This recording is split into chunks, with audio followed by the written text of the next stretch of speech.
começar com esse que é o primeiro trabalho, assim, não vou dizer que é a primeira exposição que eu participei, mas a primeira exposição do que é mais o meu trabalho. A primeira exposição que eu participei era uma coisa fotojornalística. Eu comecei a trabalhar com fotografia no fotojornalismo, na Folha de São Paulo, em 89. E na verdade foi uma experiência. Eu tinha estudado fotografia na faculdade, na ECA, na Faculdade de Cinema, e foi meio um amor à primeira vista a fotografia. Assim, eu fiquei absolutamente encantada com aquela linguagem. Eu nunca gostei de escrever, nunca gostei de falar, e de repente eu caí num lugar que me apresentaram, falaram assim: olha, eu posso fazer isso, não falar nada, né? Só fazer. Olha que lindo. E estava tudo certo. E tive um professor maravilhoso, que é o Carlos Moreira, e que me adotou e falou assim: não, você tem que ser fotógrafa, você tem que continuar. E me deu muita força, me deu muito, assim. Eu tive alguns padrinhos sensacionais na minha vida, tenho muita sorte por isso. E o primeiro foi o Carlos Moreira, que era professor da ECA, e me adotou. E me dava a chave do laboratório, falava assim: faça o que você quiser, trabalhe, produza. E aí eu ficava lá enterrada e... Bom, esqueci da faculdade, né, e já comecei a pensar: eu quero trabalhar com isso, e fui procurar nos jornais, que era a coisa mais próxima do que eu fazia na época, que era fotografia de rua. Saí com a câmera, né, aquela coisa, como é Cartier-Bresson, isso, aquilo, mas mais nessa dinâmica de ir para a rua com a câmera. E aí, bom, tá, fotojornalismo, né, você sai com a câmera, vai e fotografa. E aí comecei a procurar em vários lugares, acabei conseguindo na Folha, publiquei uma foto, daí fiz uma cobertura, aí fiz um mês de férias e acabei sendo contratada eventualmente lá. Eu comecei a fazer experiências por minha conta e aí esse é a primeira exposição que eu participo já com um trabalho que foge dessa fotografia direta, por assim dizer. Que foi uma exposição inventada pelo Fujoca, que eu não sei se vocês conhecem, que é tratador de imagem, super tratador de imagem. Fujoca, também fotógrafo, inventou que ele ia chamar, sei lá, acho que eram 15 fotógrafos artistas. A gente ia contratar 15 homens sanduíches do centro, e cada homem sanduíche ia carregar 2 fotos, uma de cada um. E a exposição ia ficar uma semana, eles iam ficar passeando pelo centro. A gente fez um leilão para arrecadar o dinheiro, aí a gente contratou os caras, a abertura foi sensacional, porque foi no Teatro Municipal, o Teatro Municipal cedeu a entrada, então era assim, aquela escadaria do Teatro Municipal, com as mulheres negras tocando e os homens sanduíches descendo, vestidos de fotografia. E ficaram uma semana pelo centro andando com essas fotografias. E esse é o primeiro trabalho que eu faço, que, assim, é já uma coisa experimental, mas ainda tem, nesse começo, uma coisa colada no fotojornalismo.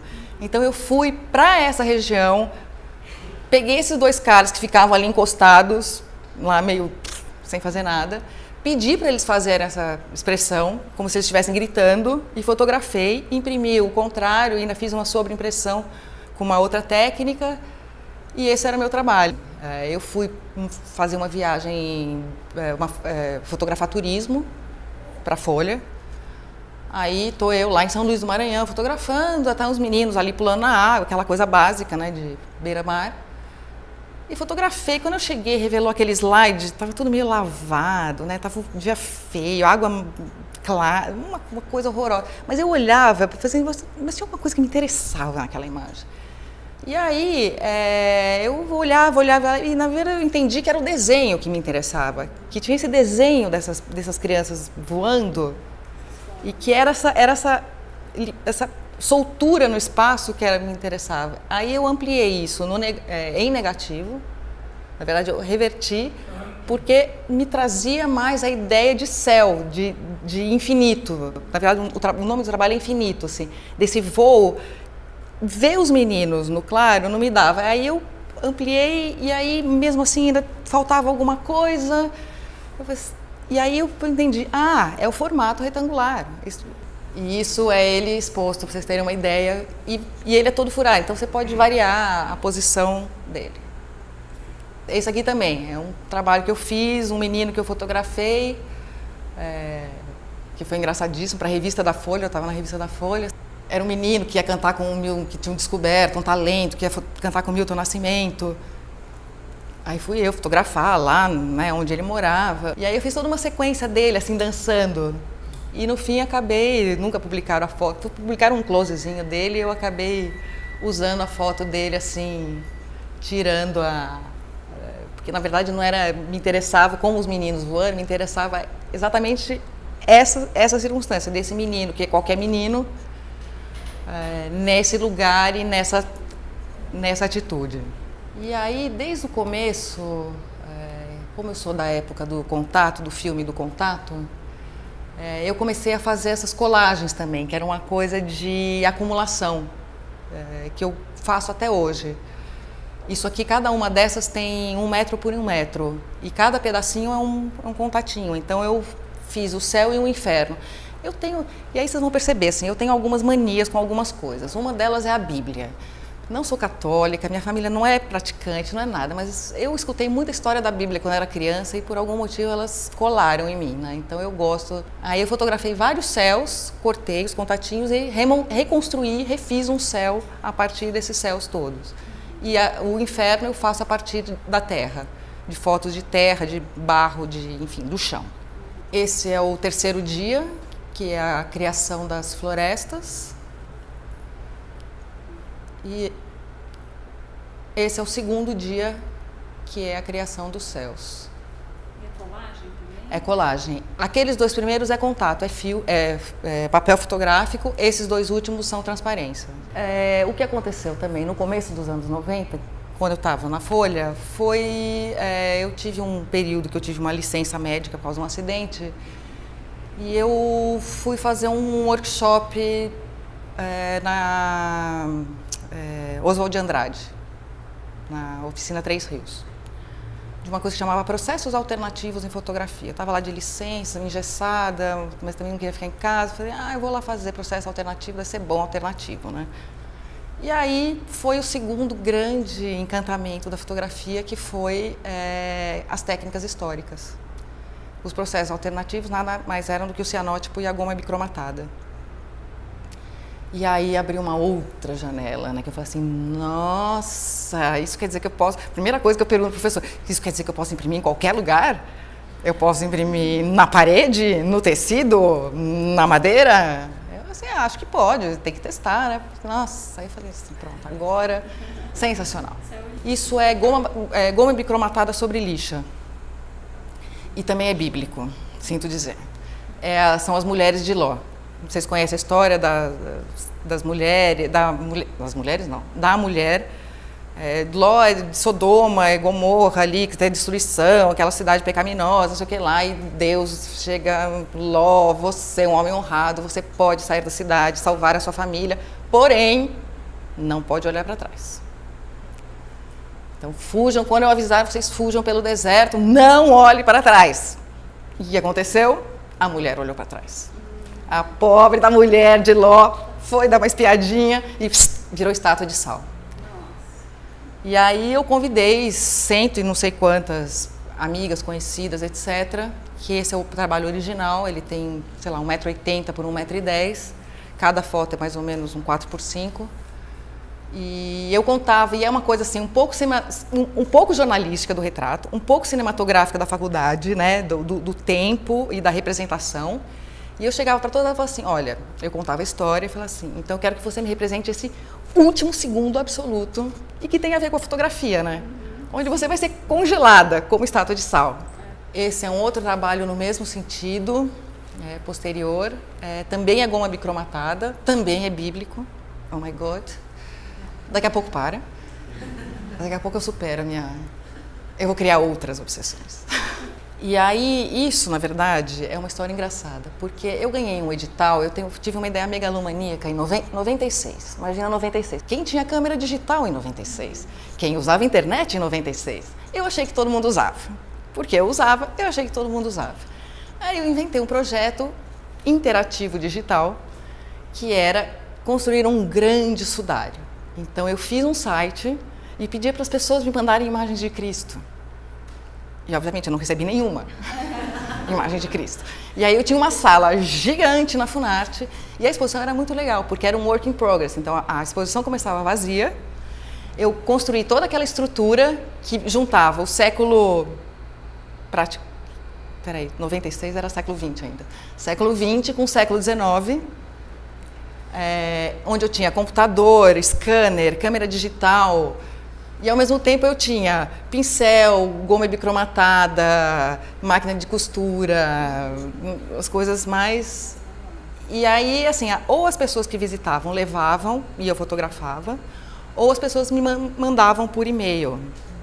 Eu acabei fazendo um outro sudário, né, o que é o trabalho que eu tenho hoje, que ele tem mais ou menos uns 3 metros de comprimento. E aí, ao invés de usar só as fotos do Cristo, eu resolvi misturar, usando essa ideia de já usar uma tecnologia contemporânea, usar as fotos do Cristo junto com fotos de procurados pela polícia, que eu pegava pela internet. De retrato falado, de FBI, de jornal, sei lá, do que eu conseguisse achar ali nos idos de 96.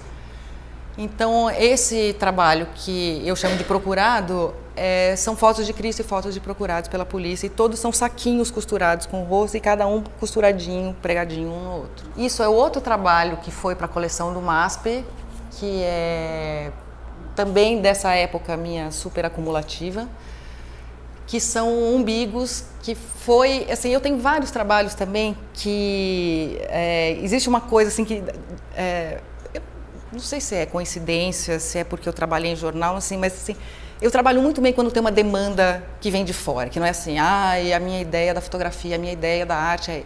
Não, a pessoa chega e fala assim, você não quer participar de um negócio? Eu estou pensando uma coisa assim... Isso, por exemplo. Caderno de Cultura do Jornal da Tarde, Modo de Vida do Jornal da Tarde, era o nome do caderno. Aí estava completando 10 anos, eles me chamaram. Você não quer participar de uma exposição fotográfica? A gente quer, faz o que você quiser. O tema é Modo de Vida em São Paulo. E aí eu fiz esse trabalho, que eu comecei a fotografar umbigos loucamente, que para mim era a representação do que é o modo de vida em São Paulo, né? Que são essas ilhas meio iguais, meio diferentes, meio perto, meio longe. Esse também da série Cumulativos, dessa mesma, começo dos anos 90. É um trabalho que depois eu tenho mais 2 que fazem parte de um pensamento meio sequencial. Esse trabalho, ele tem 1,80 m por 1 metro e tanto. São fotos de linhas da vida, de palmas da mão de linhas da vida. E esse é impresso numa técnica que se chama papel salgado. São todos do tamanho praticamente 1 para 1 e são costurados depois, um com um, são todos costurados à máquina. Então, a ideia desse trabalho, antes de estudar cinema, eu tive uma passagem de 2 anos pela geologia. E aí eu comecei a pensar assim, como que eu represento em imagem, ou aonde eu enxergo em mim essas linhas que contam a minha história. E aí eu descobri 3 formas de contar essa minha história de linha, o que seriam as minhas linhas de história. Esse é o primeiro, que são as linhas da vida, que para mim é a linha do constante, do que começa e acaba e que você acumula, né? A segunda é a linha de perda. Então isso são fotos de fios de cabelo, 50 por 50, papel fotográfico, preto e branco. E as linhas de ganho, que são fotos em close das rugas da minha avó, que na época tinha entre 90 e 92 anos, eu acho. E que é essa desconstrução que eu faço também de tamanhos e profundidades diferentes, que são os ganhos. Nessa onda assim, de pesquisa técnicas, etc., eu comecei a ler isso e aquilo, e comecei a ficar fascinada pelo daguerreótipo. Li, não consegui fazer e acabei fazendo esse trabalho que não é daguerreótipo, eu queria que fosse daguerreótipo, que é um tipo de uma instalação, eu já começo a trabalhar com essa coisa assim, já de ocupar espaço, né? É uma instalação de parede, ele tem também acho que uns 3 metros de altura, cada bloco desses são blocos assim, cada quadradinho desse é um espelho daqueles espelhos bem vagabundos, que agora são de plástico, mas antes eram de madeira, cor de laranja. E a minha ideia era fazer um vitral, o nome é vitral, isso é um vitral. E é um vitral, eu resolvi fazer um vitral contando, os vitrais em geral contam histórias, né? Então eu resolvi fazer um vitral que era, me veio a Praça da Sé, e na época tinha toda uma questão dos meninos, eu trabalhava ainda na Folha, né, dos garotos da Praça da Sé, que cheiravam cola, e tinha muita criança mesmo. Hoje não tem tanto, era uma coisa assim, absurda. Só que esse é um trabalho colaborativo, na verdade, porque cada bloco desses, tirando o de baixo e tirando o de cima, que são fotos minhas mesmo, cada um dos outros foram fotos cedidas por colegas meus do fotojornalismo.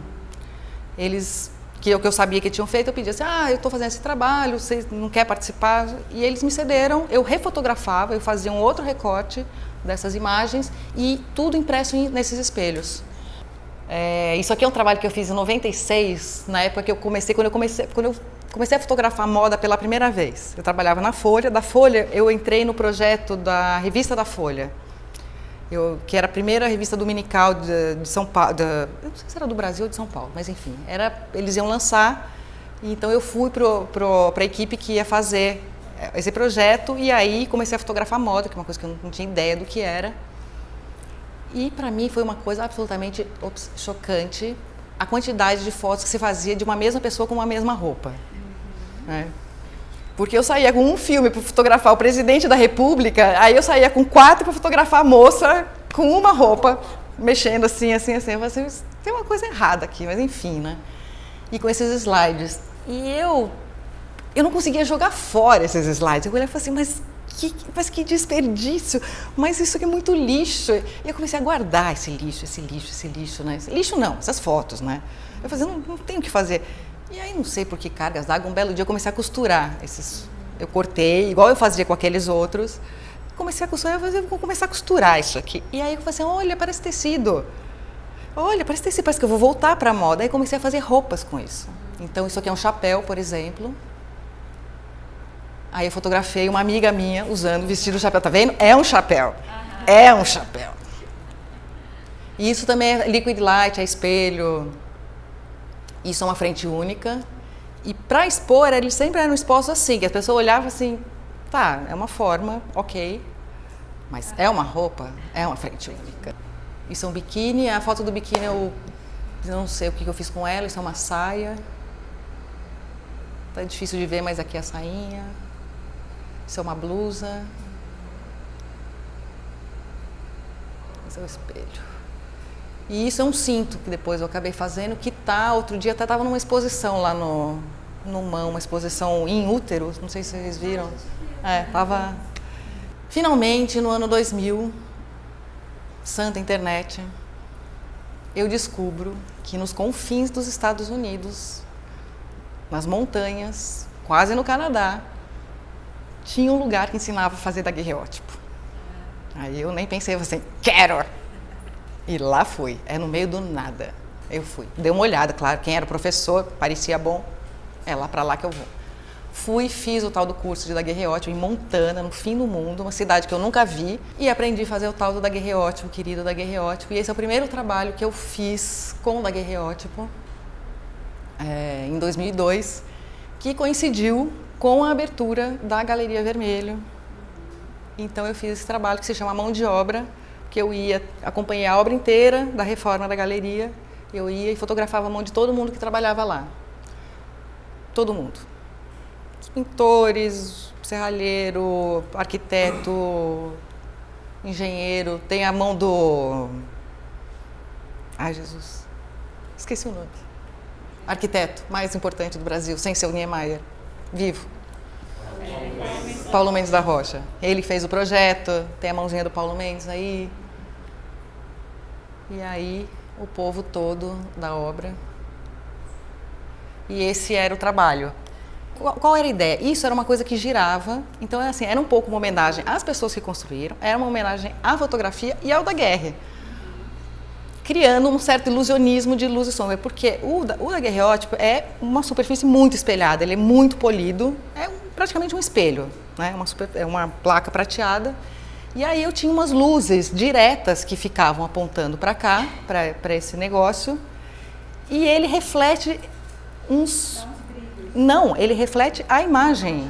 Então você vê uns fantasmas da imagem, assim, eram umas mãos fantasmagóricas que ficavam. E esse é o segundo trabalho que eu faço com o daguerreótipo. É um alfabeto que eu faço.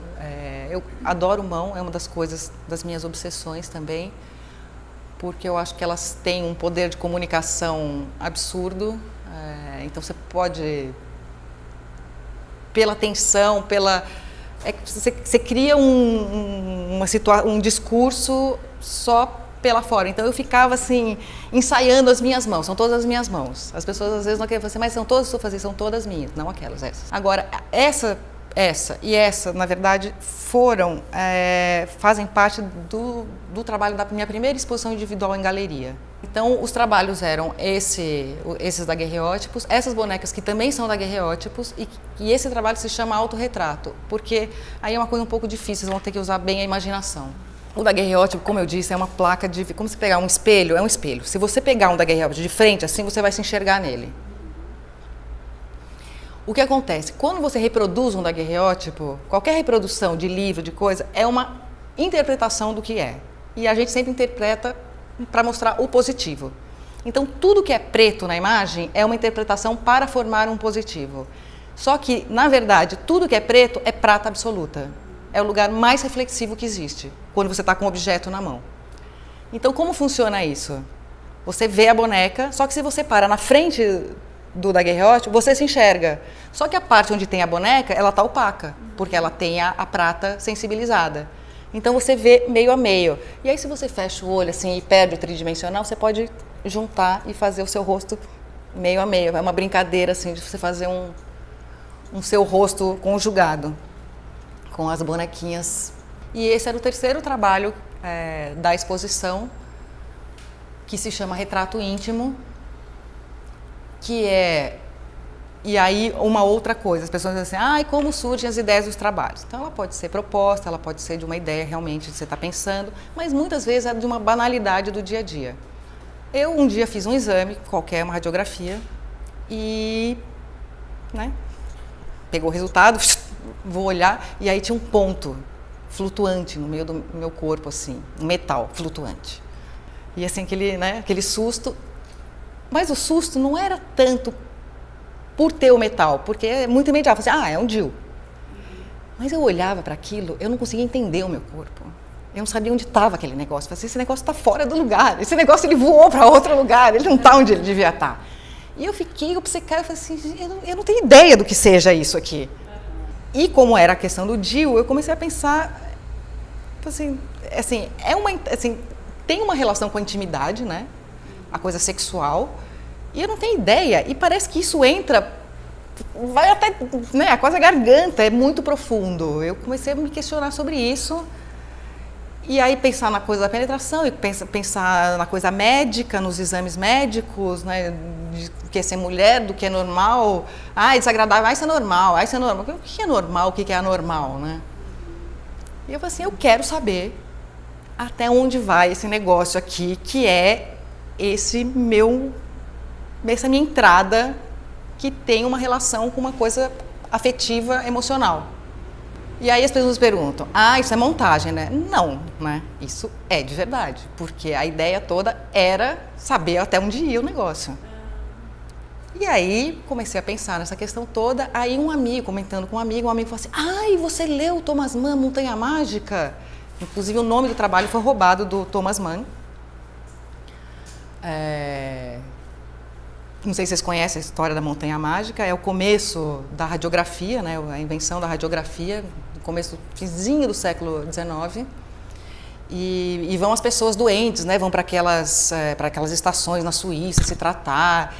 E aí tem a tal da radiografia, que é uma coisa novíssima, que tinha aparecido. E as pessoas faziam radiografia e elas andavam assim com aquela radiografia, porque era uma coisa tão íntima.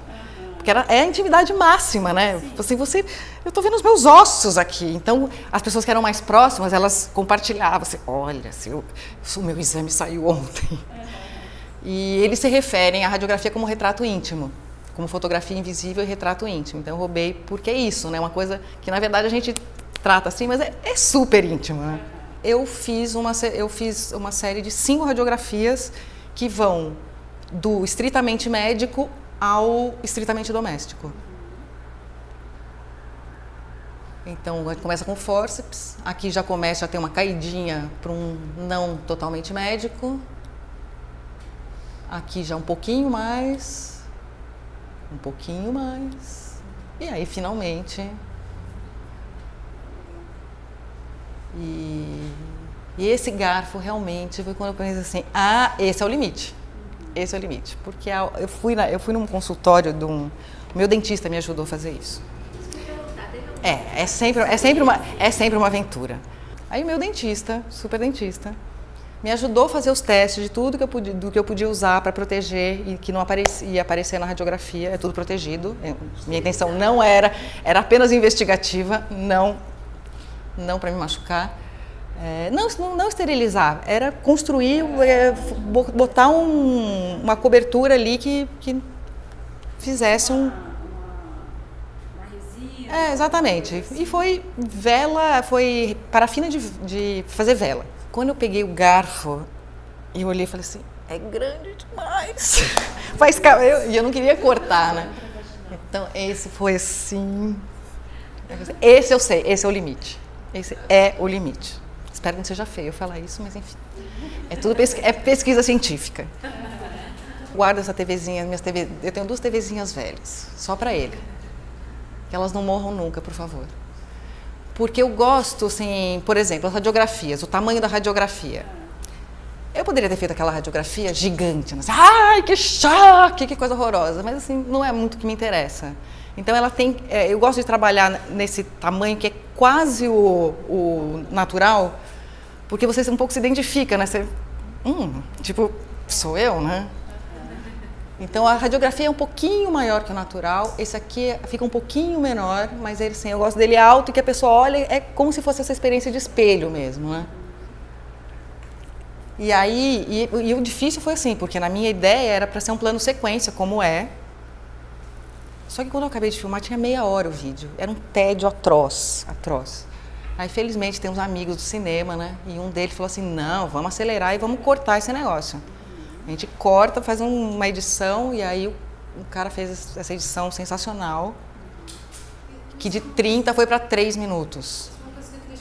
E essa ideia. E aí esse trabalho, isso é outra coisa ótima de fazer, criar armadilhas para você mesmo. Então eu tinha ideia, não fazia, porque assim, tudo bem, fazer o vídeo era ok. Agora depois eu falei assim, eu vou ter que ficar careca, né?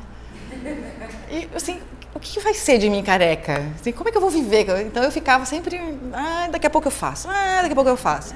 E aí me convidaram a uma super exposição que teve em Curitiba. E a gente viu esse teu trabalho, eles tinham visto as bonecas, as radiografias, eles tinham adorado, só que a gente precisa de uma coisa nova. Então a gente quer uma proposta. Aí eu me enchi de coragem, respirei fundo, eu achei que tinha a ver, aí fiz assim, o vídeo. Aí fiz lá mais ou menos, botei uma peruca falsa, fiz umas fotos falsas minhas. Assim, a ideia é essa. Trabalhar com reflexo, espelho, intimidade. Então tem as bonecas que iam para a exposição, que são você constrói essa face junto com a outra. Aí aqui eu desconstruo a imagem, fico reconstruindo. E depois de fazer esse vídeo, eu propus fazer esses outros 3 daguerreótipos, que na verdade são daguerreótipos ao contrário. Eles são daguerreótipos negativos. Então, aonde não tem imagem é exatamente o meu rosto. Então, a parte prateada, que é totalmente espelhada, é dentro do meu rosto. Porque é preto, né? Então a pessoa entra dentro do meu rosto. E aí eu faço esse tríptico, que é quase aquela fotografia antropológica do início da fotografia, né, de perfil, frente, quando você está estudando, né, que se estudavam as novas civilizações, né, as pessoas que não faziam parte, né, do mundo eurocêntrico. E a pessoa se coloca de frente para isso, e aí eles amaram, e aí eu não tive como fugir. Fui até o último mês assim, não, eu já vou fazer. Aí chegou uma hora e falei assim, não, tem que fazer. Não tem saída. E foi ótimo. Então, criar armadilhas é sempre bom. Assim, quando você acha que não dá para fazer. Isso aqui é minha homenagem à moda, usando os cabelos do vídeo. É o novo look do Dior.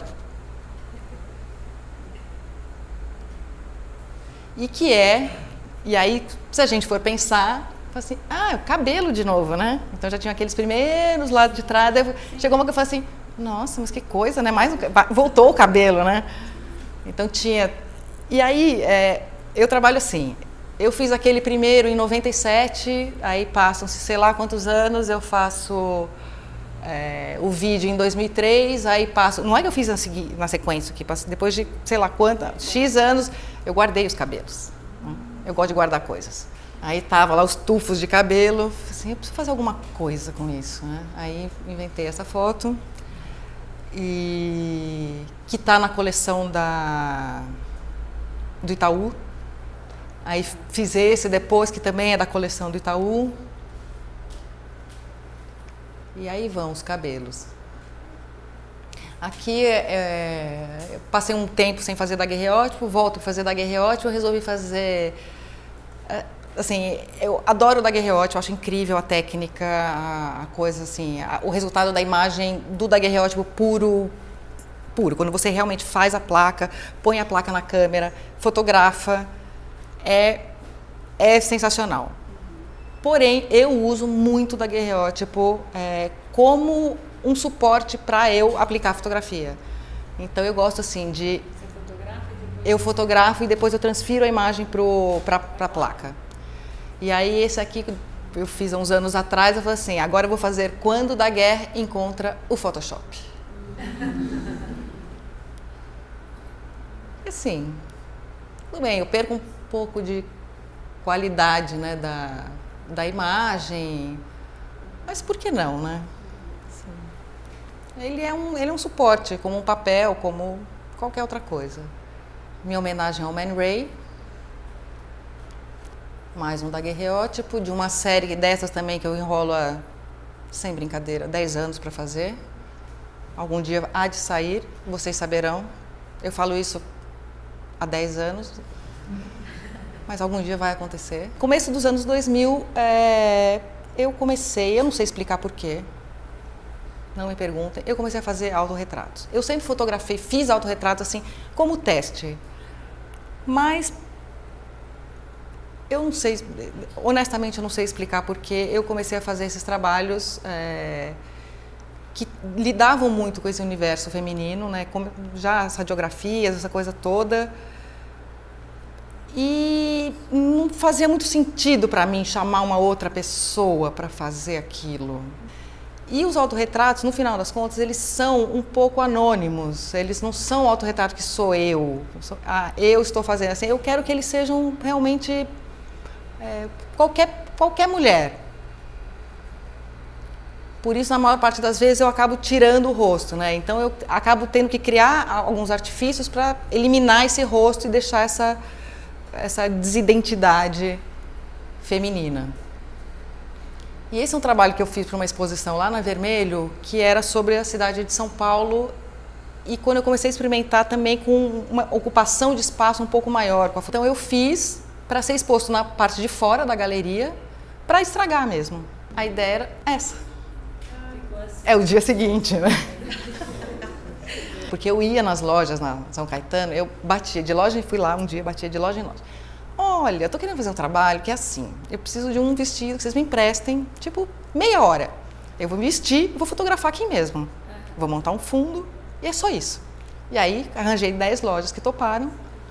Aí fui eu com meu super assistente, Éder Chiodeto, que era o curador da mostra. Era o co-curador, na verdade. Aí, nós carregando o fundo azul, tal do fundo azul ali, de nuvenzinhas. Aí pegava, escolhia o vestido, me vestia e todas as lojas de noiva lá na São Caetano, acho que toda loja de noiva, né, tem espelhos gigantes, né, que você precisa se ver. Tem uns que tem passarela, que você vai andando assim, para se ver caminhando. Tem uns que tocam até a música. É sério. Eu tava um dia numa loja, de repente começou. Eu assim, ai Jesus, ai meu Deus. E esse é um trabalho mais recente. Na verdade, eu fiz exatamente 10 anos depois das noivas, eu fiz esse trabalho. Quando eu fiz as noivas, eu já estava... Vocês conhecem aqui em São Paulo a Rua São Caetano e aqui tem a Tiradentes, né?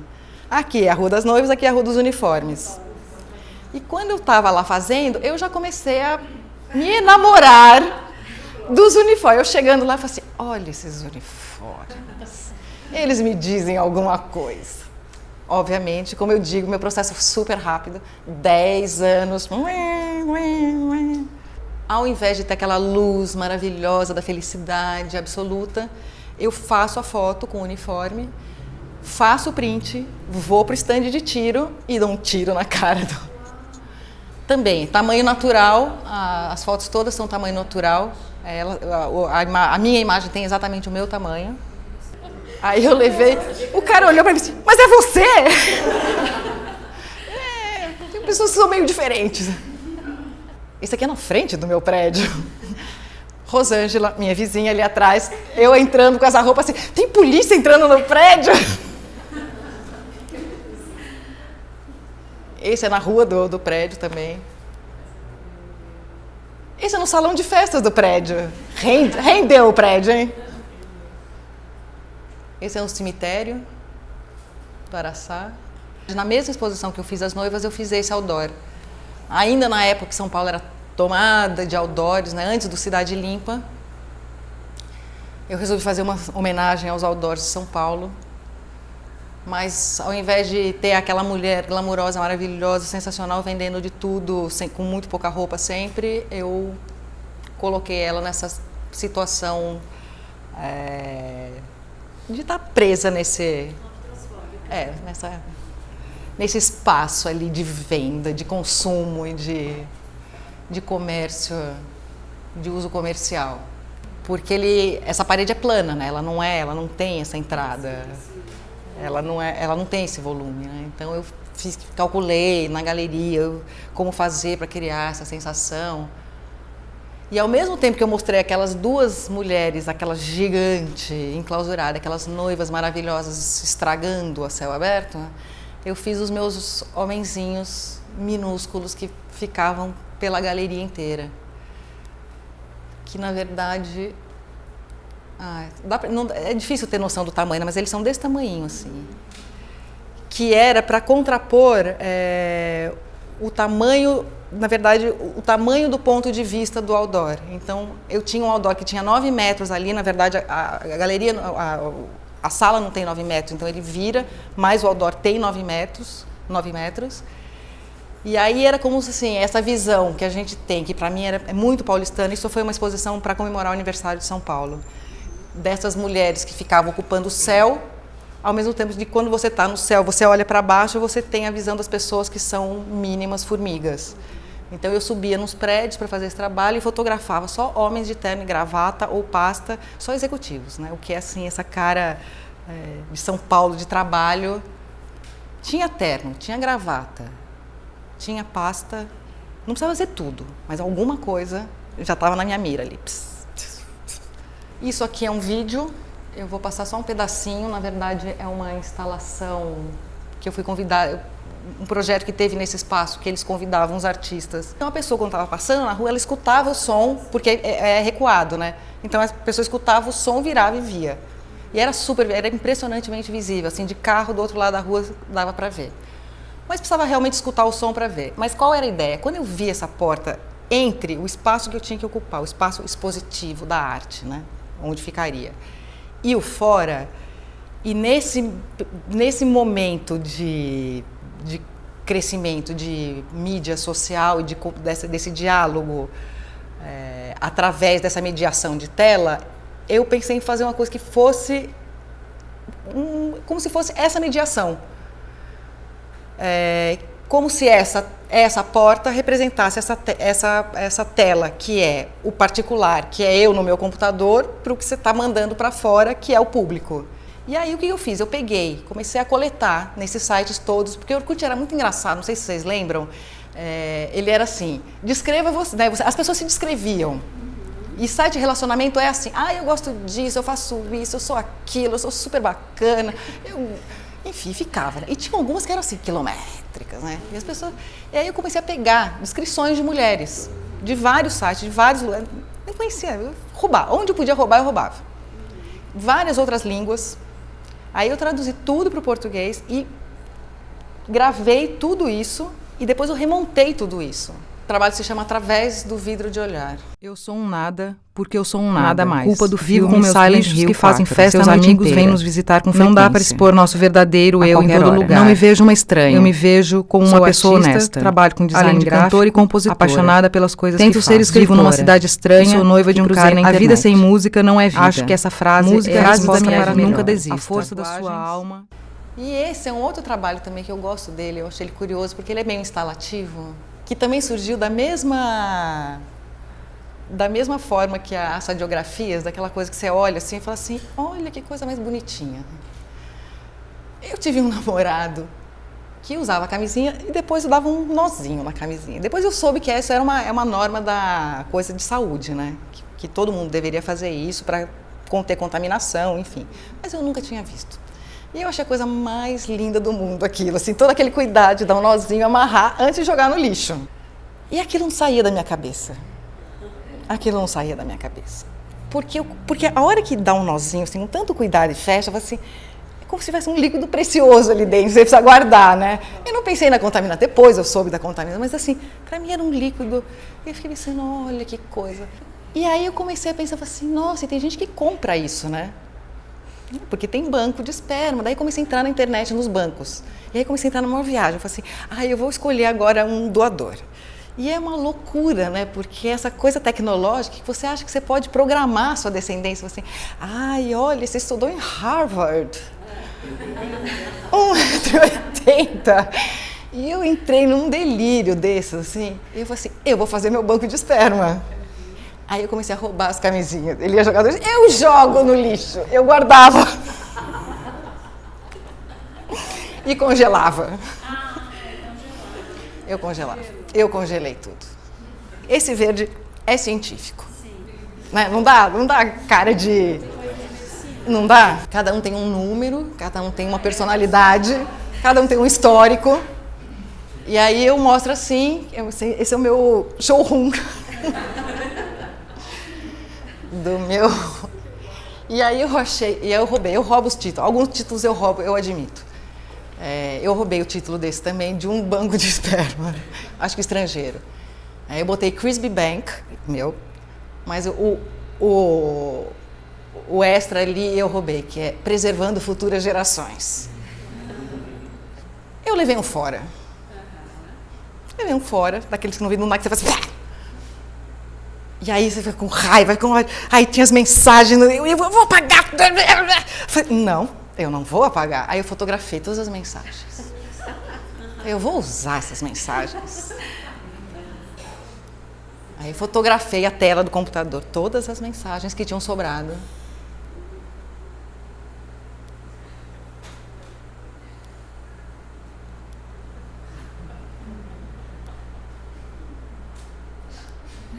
E aí eu montei essa instalação que é um jogo, mas eu também tenho a versão utilitária capacha.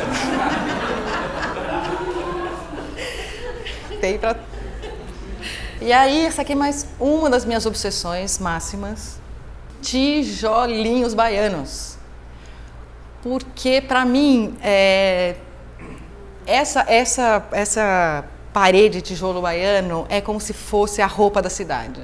É como se fosse a pele da cidade, mais do que a roupa da cidade. Porque você vai indo para fora do centro, né? E vai ficando tudo laranja. Que é uma construção que tinha muito perto da casa dos meus pais. E que ficava lá, e não construía, não ia para frente, não ia para trás, não ia para lugar nenhum.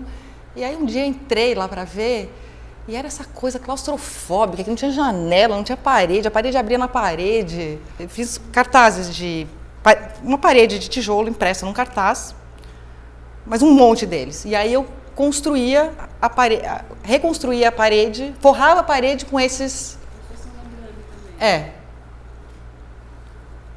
Esse foi um terceiro trabalho, que é uma instalação bem grande. Isso aqui é no Centro Britânico, que é um labirinto. Então eu imprimi também essas paredes de tijolo em voal. E é um labirinto que tem 100 metros quadrados. E você vê através dele. Então é um labirinto assim meio enganoso, né? Que você vê, às vezes você não vê, porque dependendo de como bate a luz, a estrutura do tecido não te deixa ver, às vezes te deixa ver. Aí eu construí a roupa para andar no labirinto ou para me mover. Na verdade é minha roupa de camuflagem para andar nas zonas periféricas. E esse que eu fiz no Sesc há uns 2 anos atrás, numa exposição grande que teve de cenografia, que é um puxadinho. Na verdade, eu construí uma parede de tijolo, só que é um tecido elástico. E ele é aberto, então as pessoas podem entrar dentro da parede e ficar movimentando o meu puxadinho. Aí, minha última obsessão, vou passar rápido, são coisas que são deixadas pelo caminho. Coisas perdidas. Quando você vê muitas iguais num lugar específico, você fala assim, interessante, né? Estava eu a caminhar em Montevidéu, na Rambla. Aí tem um lugar que tem um avanço assim, e eu caminhando nos pedriscos, e era o Festival da Camisinha Usada. E aí eu voltei, né, essa questão da relação, eu voltei na história da amarelinha e falei assim, eu vou fazer um outro jogo. Eu vou fazer um xadrez que eu uso essas impressões das camisinhas e os pretos são papéis antigos velados, fazendo os pretos. E a coisa mais... E aí sempre tem uma coisa inacreditável, né, que aparece, o nome desse trabalho eu também roubei. Porque foi uma coincidência do além. Eu comecei a pesquisar, falei assim, vou fazer um jogo, tem a mesma questão, a história das relações afetivas, de como elas começam, acabam, como elas funcionam. E aí eu falei assim, o xadrez, né, os quadrados, o que lá. Aí eu fui ler sobre a história do xadrez. Aí eu descobri que o primeiro livro das regras modernas do xadrez foi escrito na Espanha, em 1600, sei lá quanto, e se chama Repetições de Amores e a Arte do Xadrez. Aí, a segunda circunstância que eu me deparo com coisas largadas e abandonadas que eu achei curiosíssimas foi numa viagem a Moçambique. Eu estava fazendo um trabalho antropológico, fotografando, e a gente viajava muito estrada para o interior, estrada tudo muito vazio. E de repente passava uma casa assim abandonada. Aí andava, de repente outra casa abandonada. E as casas inteiras. Só que o curioso lá não é que a casa estava abandonada, é que a casa está aqui abandonada, né? Tijolo, tudo. E dá 500 metros, tem uma choupana, uma coisa, casa de pau a pique, péssima, e um bando de gente morando ali. Eu falei assim, por que essas pessoas... Perguntei para o meu amigo antropólogo, falei assim, mas há quanto tempo estão morando nessas casas? Da época da guerra, 30 anos. Eu falei, e ninguém usa? Não. Eram essas paisagens absurdas e essas casas sensacionais. E eu fotografei várias. Mandei para o edital do Centro Cultural São Paulo. E aí, na hora de apresentar, para mim, a princípio, era como se fossem assim, grandes monumentos do que tinha sido essa história de Moçambique. Mas aí eu ampliava e eu falei assim, mas não é isso, porque na verdade não... Elas são uma coisa de passagem mesmo, de tempo. E aí eu fiz esse trabalho recriando essa minha suposta viagem. E o que eu fiz? Eu peguei cada imagem, eu desconstruí ela digitalmente, eu ia desconstruindo, aí eu desconstruía a outra, aí eu juntava essa desconstrução e eu criei essa ideia de movimento. Aí você chega na outra... Aí você vai para outra.